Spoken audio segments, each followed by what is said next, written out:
Welcome back to the channel the study steps. तो आज हम कंटिन्यू करने वाली है अपनी चैप्टर को, that is cell the building block of life. उसका आज हम करेंगे पार्ट 2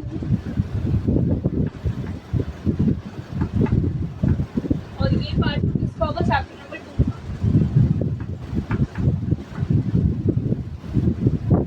सो लास्ट क्लास में हमने क्या पढ़ा था? हमने कुछ टॉपिक्स कवर करे थे जो कि थे आपके व्हाट इज सेल, सेल क्या होता है वो हमने पूरा समझा था। सेल की डिस्कवरी कैसे हुई रॉबर्ट हुक ने करी थी 1665 में, वो हमने पूरा समझा था। फिर एक माइक्रोस्कोप क्या होता है और माइक्रोस्कोप की कौन सी 3 खास चीज़ें जिसका हमें ध्यान रखना होता है, इन सब के बारे में हमने थोड़ा सा पढ़ा था। तो बेसिकली हमने इंट्रोडक्शन लिया था चैप्टर का और अब हम इसको आगे कंटिन्यू करने वाले हैं। मेन जो चैप्टर है आपको वो यहाँ से शुरू होते हैं, क्वेश्चन यहाँ से आते हैं। तो स्टे ट्यून्ड। आज हम इस वीडियो के अंदर जो टॉपिक कवर करने वाले हैं वो है सेल मेम्ब्रेन।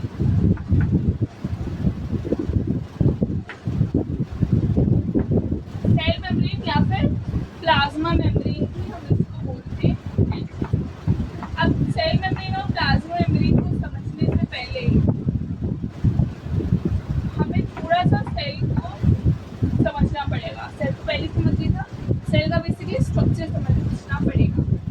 तो मान लेते हैं हम, वैसे सेल होते हैं बहुत अलग अलग तरीके के शेप के, ठीक है। कुछ रेक्टेंगल होते हैं, कुछ स्पिंडल शेप के होते हैं, राइट, कुछ ओवल शेप के होते हैं, कुछ सर्कल होते हैं। लेकिन हम बाय डिफॉल्ट जो सेल ड्रॉ करेंगे, एग्जाम में भी अगर आप बाय डिफॉल्ट अगर आप जब सेल बनाओगे तो आप कैसे बनाओगे? सर्कल बनाओगे, ठीक है। तो बाय डिफॉल्ट हम सेल को सर्कल शेप में बनाते हैं, बट एक्चुअली सेल का कोई डेफिनेट शेप नहीं है। वो रेक्टेंगल भी हो सकता है, वो स्पिंडल शेप भी हो सकता है, वो सर्कल भी हो सकता है, ओवल भी हो सकता है। तो बहुत शेप में बनते हैं, ठीक है। अब ये आपका क्या है? एक सेल है, इसके अंदर एक बीच में ये छोटा रीजन होता है, इसको हम क्या बोलते हैं? न्यूक्लियस। ये आपका क्या होता है? ठीक है, ये सेल है। सेल के अंदर एक रीजन होता है जिसको हम बोलते हैं न्यूक्लियस। इस न्यूक्लियस के अंदर डीएनए वगैरह ये सब पढ़ोगे। प्लस इस न्यूक्लियस को हम क्या बोलते हैं? Brain of the cell. मतलब सेल की जितनी भी फंक्शनिंग हो रही है उसको कौन कंट्रोल कर रहा है? न्यूक्लियस कंट्रोल कर रहा है। प्लस इसके अंदर क्या होता है? कुछ बहुत सारी चीजें होती है जो फ्लोट कर रही है, ठीक है। तो इसको हम क्या बोलते हैं? Cell organ. पहले लेबल कर देती हूँ फिर बता दूँ। ये क्या होता है आपका? सेल मेम्ब्रेन और प्लाज्मा मेम्ब्रेन जो हमें पढ़ना है, ठीक है। और एक इसके पास एक और कवरिंग होती है जो मैं ऐसे सर्कुलर से बना लेना चाहिए। ये क्या है? सेल, ठीक है। ये क्या है? Cell wall. तो आपका सेल होता है, सेल के अंदर लिक्विड पोर्शन होता है, ठीक है। सबसे पहले हम यहाँ से शुरू करते हैं सेल मेम्ब्रेन से।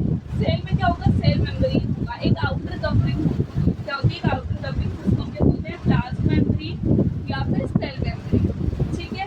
प्लस इसके अंदर जब तुम जाओगे तो तुम्हें क्या मिलेगा? एक रीजन मिलेगा जिसको हम बोलते हैं न्यूक्लियस। न्यूक्लियस को हम क्या बोलते हैं? Brain of the cell. यानी कि जितनी भी फंक्शनिंग है सेल के अंदर की वो कौन कंट्रोल करता है? न्यूक्लियस कंट्रोल करता है। थर्ड थिंग, जो लिक्विड यहाँ पे पोर्शन है, ये जो जितना भी ब्लैक ब्लैक पोर्शन दिख रहा है, इसके अंदर कुछ ऑर्गेनीज जो होती हैं वो क्या कर रही होती है? फ्लोट कर रही है, ठीक है। जैसे कि गोल्जी एपिटस हो गया, एंडोप्लाज्मिक रेटिकुलम हो गए। तो बहुत सारे ऐसे ऑर्गेनीज जो है वो फ्लोट कर रही है। तो कलेक्टिवली हम इनको क्या बोलते हैं? सेल ऑर्गेनली बोलते हैं, ठीक है। अब ये जो सेल ऑर्गेनली होते हैं, इनके अलग अलग काम होते हैं। एंडोप्लाज्मिक रेटिकुलम का अपना अलग काम होता है, लाइसोसोम का अपना अलग काम होता है, ठीक है। गोल्जी एपिटस का अपना अलग काम होता है। तो यहाँ आगे चैप्टर में पढ़ेंगे। देन बात करते हैं सेल वॉल की। तो सेल मेम्ब्रेन तो एक सिक्योरिटी है, ठीक है। ये क्या करते हैं? सिक्योरिटी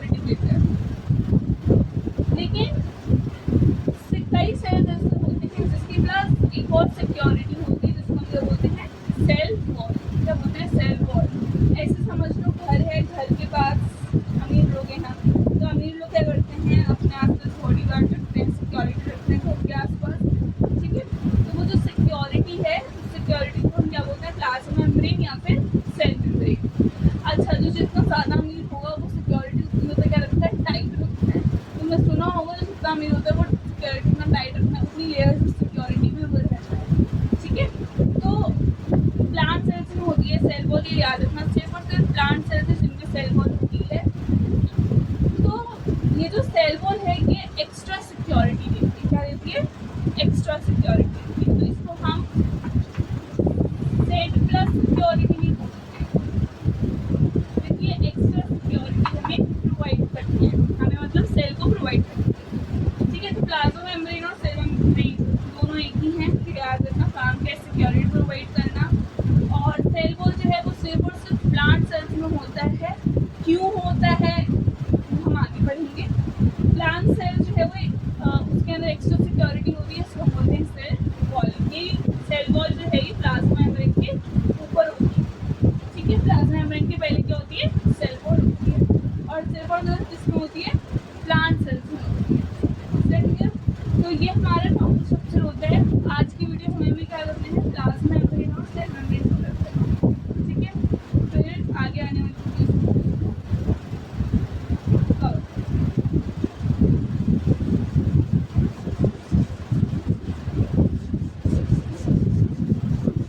अब प्लाज्मा मेम्ब्रेन जो है वो मैंने तुम्हें बताया कि प्लाज्मा मेम्ब्रेन जो है वो क्या करता है। देखो कोई भी जैसे वाटर है, वाटर की कोई शेप नहीं होती, ठीक है। अब वाटर को अगर तुम ग्लास में डालोगे तो वो ग्लास की शेप ले लेगा, अगर तुम उसको उसमें डालोगे, वाटर में डालोगे तो वो वाटर की शेप ले लेगा, राइट। तो मतलब जिसमें तुम डालोगे उसकी शेप ले लेगा। तो एग्जैक्टली जो प्लाज्मा मेम्ब्रेन है या सेल मेम्ब्रेन है वो क्या करता है, पहले की शेप क्या देता है, शेप देता है। क्योंकि प्लाज्मा मेम्ब्रेन सपोज ये प्लाज्मा मेम्ब्रेन है, ठीक है, ये प्लाज्मा मेम्ब्रेन है, ये सेल है, और इस प्लाज्मा मेम्ब्रेन के अंदर क्या उसका कंटेंट है, सारे ऑर्गेनेल्स वगैरह है, न्यूक्लियस है, लिक्विड पोर्शन है उसका, ठीक है। तो सब कुछ जो है वो इसके अंदर है। बेसिकली प्लाज्मा मेम्ब्रेन क्या कर रहा है, उसको एक शेप दे रहा है। सेकेंड थिंग क्या करता है, उसको सिक्योरिटी प्रोवाइड करता है, बताया था, ठीक है। दूसरी चीज जो हमारा प्लाज्मा मेम्ब्रेन या फिर सेल मेम्ब्रेन है वो क्या कर रहा है, जो बाहर का कंटेंट है, सेल के बाहर का कंटेंट है और जो सेल के अंदर का कंटेंट है उसको क्या कर रहा है, अलग कर रहा है, सेपरेट, ठीक है। अब ऐसा मैंने बताया था मल्टीसेलुलर ऑर्गेनिज्म जो होता है उसमें बहुत सारे सेल्स होते हैं, तो जरूरी है मल्टीसेलुलर ऑर्गेनिज्म में सिर्फ एक सेल होगा नहीं, बहुत सारे सेल्स हैं, एक यहाँ पर है, एक यहाँ पर है, एक यहाँ पर है, एक यहाँ पर है। तो अब इन केसेस में क्या होता है, कैसे पता चलेगा कि ये एक सेल है, ये दूसरा सेल है, किससे पता चलेगा, प्लाज्मा मेम्ब्रेन या फिर सेल मेम्ब्रेन से पता चलेगा। क्योंकि इस बाउंड्री की वजह से क्या हुआ, ये दोनों अलग दिख रहे हैं कि हाँ ये अलग सेल है और ये दूसरा सेल, ठीक है। जैसे पार्क की बाउंड्री, पार्क में अगर तुम देखो तो पार्क में भी तो एक बाउंड्री बनाई होती है ना, इससे पता चलता है कि पार्क का एरिया यहाँ पे खेलना है और बाकी बाहर रोड है तो हमें नहीं जाना, ठीक है। तो सिमिलरली जो प्लाज्मा मेम्ब्रेन है वो सेल के कंटेंट को क्या करती है, बाहर की इन्वायरमेंट से अलग करती है और हमें पता चलता है कि हाँ ये एक सेल है, ये दूसरा सेल है। ये इसका तीसरा चीज हो गया, तीसरा फंक्शन हो गया। चौथी चीज, हम प्लाज्मा मेम्ब्रेन को सेमी परमिएबल मेम्ब्रेन बोलते हैं। क्यों बोलते हैं सेमी परमिएबल मेम्ब्रेन, सेमी मतलब आधा या कुछ, ठीक है। परमिएबल यानी कि परमिशन, अगर वर्ड पकड़ोगे तो परमिएबल में वर्ड आ रहा है परमिशन, तो यानी कि सेमी परमिएबल हम क्यों बोलते हैं प्लाज्मा मेम्ब्रेन को, इसकी कुछ रीजन है। क्योंकि मैंने तुम्हें बोला था प्लाज्मा मेम्ब्रेन किसकी तरह एक्ट करता है, एज सिक्योरिटी एक्ट करता है, ठीक है। तो सिक्योरिटी या जो बॉडीगार्ड्स होते हैं तो काम क्या होगा, ये देखना कि कौन अंदर आएगा कौन अंदर नहीं जाएगा, ठीक है। सपोज तो अमीर हो और तुम्हारे पास बॉडीगार्ड्स हैं, सिक्योरिटी पर्पज से वो किसको आने देंगे अंदर, जो तुम्हारे दोस्त होंगे, तुम्हारे फैमिलीज होंगे, रिलेटिव्स होंगे, राइट। और किसको नहीं आने देंगे अंदर, ऑब्वियसली जिनका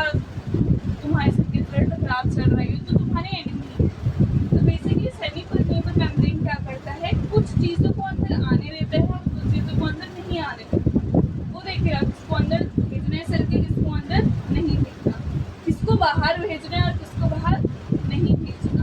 तो ये रीजन है जिसकी वजह से हम इसको बोलते हैं सेमी परमिएबल मेम्ब्रेन। ठीक है, क्योंकि ये सब कुछ ही चीज़ों को अंदर जाने देता है सेल के और कुछ ही चीज़ों को बाहर आने देता है cell. Clear? That is why it is known as semi permeable membrane. ठीक है, तो इसके बेसिक इंट्रोडक्शन हो गया सेल मेम्ब्रेन का उसका। तो ऑस्मोसिस देखो,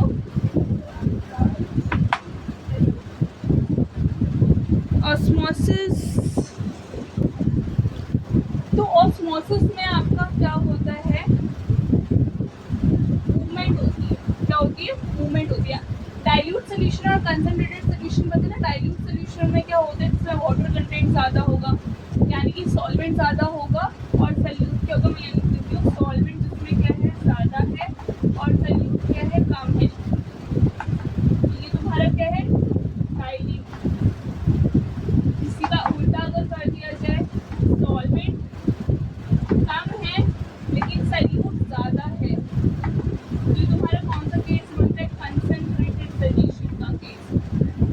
तो बेसिकली ऑस्मोसिस में क्या होता है, मूवमेंट होती है हायर कंसंट्रेशन से लोअर कंसंट्रेशन, हायर कंसंट्रेशन से लोअर कंसंट्रेशन की तरफ। ठीक है, अब इसके अंदर होगा क्या, ऑस्मोसिस में ये समझिए it is the movement from higher concentration to lower concentration. अब इम्पोर्टेंट वर्ड आ रहा है, थ्रू सेमी परमिएबल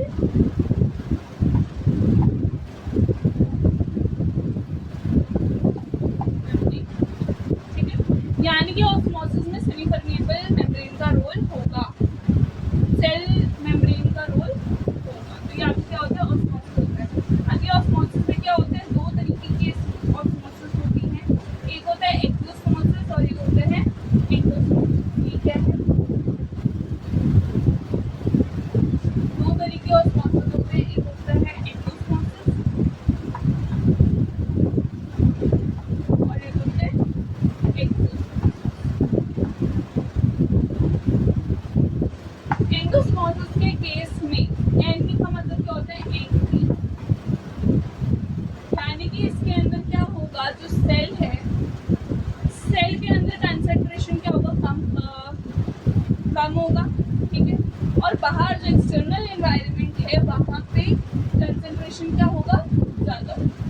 सपोज ये तुम्हारा ग्लास है, ये तुम्हारा सेल है, तो एंडोस्मोसिस के केस में क्या होगा, यहाँ सेल में तो कंसंट्रेशन लो होगा लेकिन बाहर कंसंट्रेशन हाई होगा। मूवमेंट कैसे होती है, हायर टू लोअर, तो यहाँ पे ये कैसे जाएगा, हाई से लो, तो सेल क्या हो जाएगा, स्वेल हो जाएगा। तो ये किसका एग्जाम्पल हो गया, एक्सोस्मोसिस। एक्सोस्मोसिस में उल्टा है इसका, ये सेल है तुम्हारा, सेल के अंदर कंसंट्रेशन क्या है, ज़्यादा है, कंसंट्रेशन क्या है, ज़्यादा है, और एक्सटर्नल एनवायरनमेंट में जो कंसंट्रेशन है वो क्या है, लो। तो मूवमेंट कैसे होती है, हायर टू लोअर, यहाँ पे ज़्यादा है यहाँ पे कम है, तो मूवमेंट ऐसे होती है, यानी कि बाहर जाएगा, एक्स यानी कि एग्जैक्ट। ठीक है, तो यहाँ पे सेल क्या हो जाएगा, श्रिंक हो जाएगा। तो एंडोस्मोसिस में अंदर आता है पानी सेल के और एक्सोस्मोसिस में बाहर जाता है। ठीक है, ये होता है एंडोस्मोसिस, ये होती है तुम्हारा एक्सोस्मोसिस। ऑस्मोसिस के केस में सेमी परमिएबल मेम्ब्रेन जरूर इन्वॉल्व होगी। ठीक है, क्योंकि अभी जो दूसरा कॉन्सेप्ट तुम्हारा आना है डिफ्यूजन का, डिफ्यूजन क्या होता है, ये इसी के साथ से खाली बता देती हूँ। डिफ्यूजन की अगर हम बात करें, डिफ्यूजन में भी यही है, मूवमेंट कैसे हो रही है, हायर टू,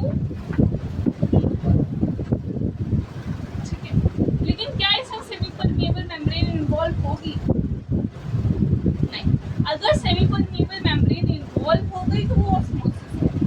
इसके अंदर सेमी परमिएबल मेम्ब्रेन यानी कि तुम्हारा प्लाज्मा मेम्ब्रेन और सेल मेम्ब्रेन इन्वॉल्व नहीं, ऑस्मोसिस के केस में इन्वॉल्व हो सकता है। ठीक है, डिफिजन जो है तुम्हारा सॉलिड लिक्विड गैस तीनों स्टेट्स में होता है। ऑस्मोसिस जो है वो तुम्हारा सिर्फ और सिर्फ लिक्विड के केस में ही होता है। ठीक है, अब तीन तरीके के क्या होते हैं सोल्यूशन होते हैं, तीन समझ लो। बुक में तुम्हारा बॉक्स बना हुआ है, उसमें दिया हुआ है हाइपोटोनिक, आइसोटोनिक और हाइपरटोनिक। तो सोल्यूशन तुम्हारे तीन तरीके। सोल्यूशन पता नहीं क्या होता है, सोल्यूट प्लस सॉल्वेंट तुम्हारा क्या होता है सोल्यूशन। जैसे कि पानी के अंदर चीनी मिलाया, पानी ज़्यादा अमाउंट में, जो ज़्यादा अमाउंट में होता है वो क्या होता है सॉल्वेंट, और जो कम अमाउंट में होता है वो होता है तुम्हारा सोल्यूट। ठीक है, तो पानी क्या है सॉल्वेंट है, चीनी क्या है सोल्यूट है, दोनों को आपस में मिला दिया क्या बन गया सोल्यूशन, शुगर सोल्यूशन। ठीक है, तो अब बायो में तीन तरीके के सोल्यूशन होते हैं। बायोलॉजिकली अगर हम देखें तो तीन तरीके के सोल्यूशन होते हैं। एक होता है तुम्हारा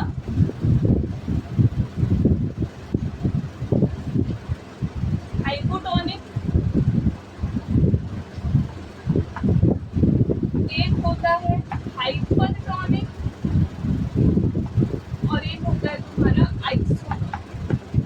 अगर कंसंट्रेशन समझ में आ गया कि मूवमेंट कहाँ से कहाँ होगी, पूरा समझ में आ जाएगा, फिर आगे समझ में आ जाएगा। हाइपोटोनिक के केस में देखो क्या होगा, हाइपोटोनिक सोल्यूशन के केस में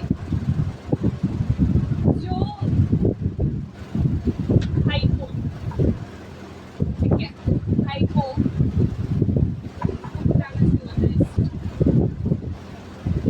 तो हाइपोटोनिक से क्या याद आना चाहिए हिपोपोटामस। हिपोपोटामस क्या होता है फूला हुआ होता है, देखो बहुत बड़ा होता है, फूला हुआ होता है बहुत छोटा।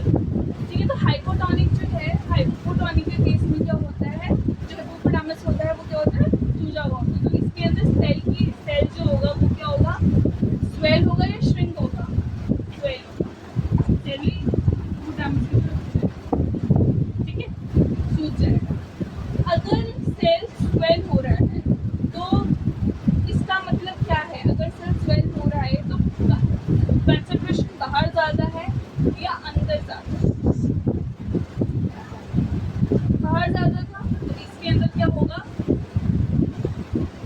एक्सटर्नल एनवायरनमेंट में जो कंसंट्रेशन है वो ज़्यादा होगा और सेल के अंदर कंसंट्रेशन कम। ये तुम्हारा फर्स्ट। ठीक है, अगर ऐसा है तो मूवमेंट कैसे होगी हायर टू लोअर, तो यानी कि मूवमेंट टूवर्ड्स सेल होगा, सेल की तरफ पानी आएगा, तो इसकी वजह से क्या होगा सेल स्वेल। ठीक है, हाइपरटोनिक की अगर हम बात करें तो हाइपरटोनिक में इसका जस्ट उल्टा, एक्सटर्नल एनवायरनमेंट में यानी कि बाहर कंसंट्रेशन क्या होगा कम होगा, सेल में कंसंट्रेशन ज़्यादा होगा। फर्स्ट सेकेंड पॉइंट, अगर ऐसा है तो मूवमेंट कहाँ होगी टुवर्ड सेल या आउटसाइड द सेल, आउटसाइड, तो यहाँ पे मूवमेंट जो है वो सेल के बाहर, यानी कि पानी सेल से कहाँ जाएगा, सोल्यूशन जो है वो सेल से कहाँ जाएगा बाहर की तरफ जाएगा। और तीसरी चीज, अगर बाहर जा रहे तो सेल स्वेल होगा या श्रिंक होगा, श्रिंक होगा।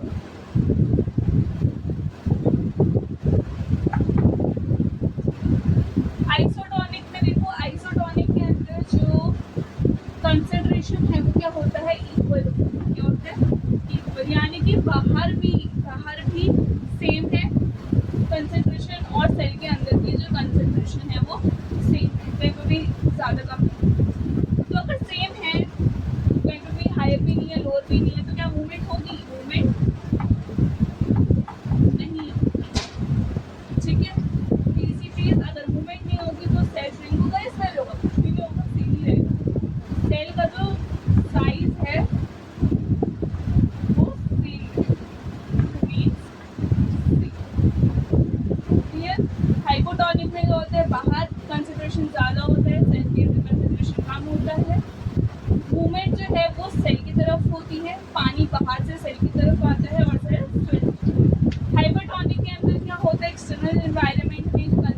होता है वो कम होता है, सेल के अंदर कंसंट्रेशन ज़्यादा होता है। तो मूवमेंट कहाँ होती है? Outside the cell. सेल के अंदर से पानी कहाँ जाता है? बाहर की तरफ जाता है, और इसी वजह से क्या होता है? सेल श्रिंक हो जाता है। आइसोटोनिक में दोनों ही तरफ, बाहर और सेल के अंदर, दोनों ही तरफ जो कंसंट्रेशन है वो सेम है, इसकी वजह से कोई मूवमेंट नहीं होती और सेल का जो साइज है वो सेम रहता है। अब एक लास्ट टॉपिक रह गया एंड मोस्ट इम्पोर्टेंट टॉपिक रह गया है, that is fluid mosaic model. क्योंकि नया है ये सब पुराना था, पहले से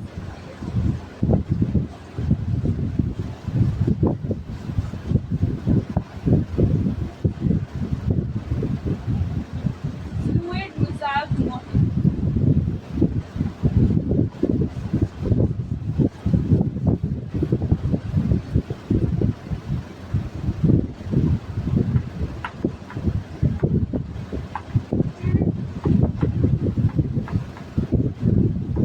इम्पॉर्टेंट है, छोटा सा है और इजी है।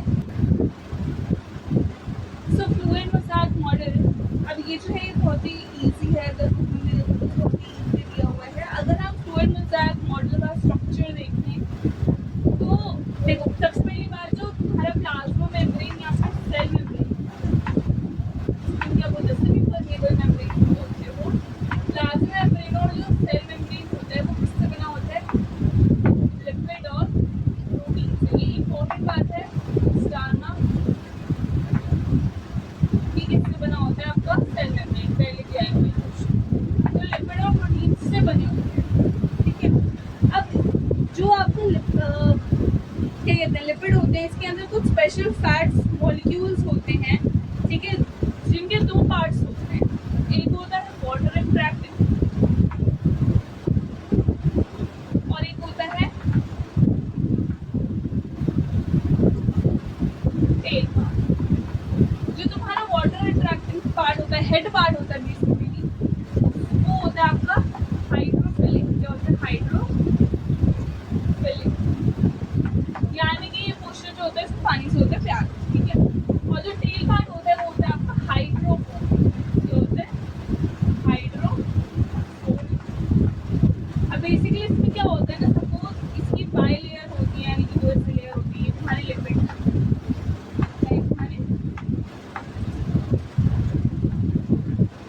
चिपके हुए हैं, ठीक है। इसकी ना ऐसी ट्रेल भी होती है,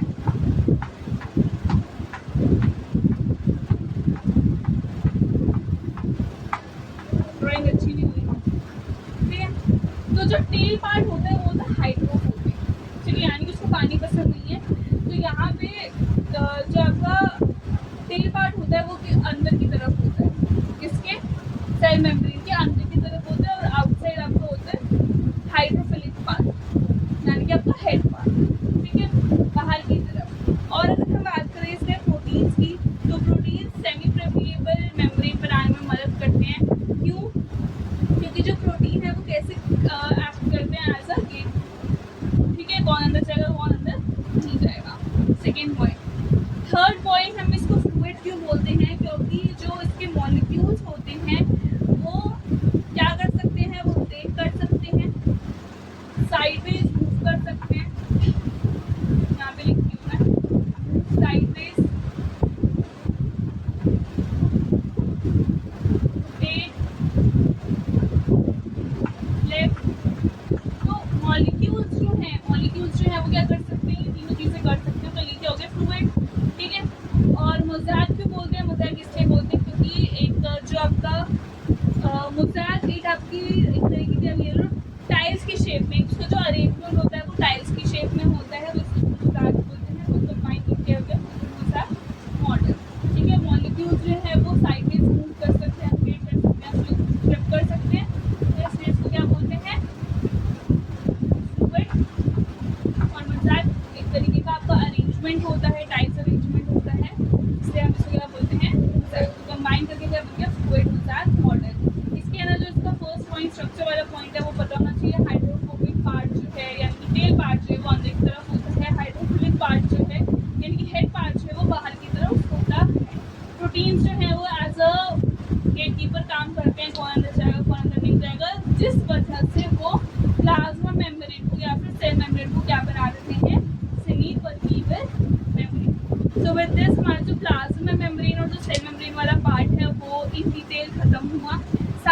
इम्पोर्टेंट पॉइंट्स इनफैक्ट सब कुछ कवर हो चुका है, इसके अंदर कुछ भी छूटा नहीं है।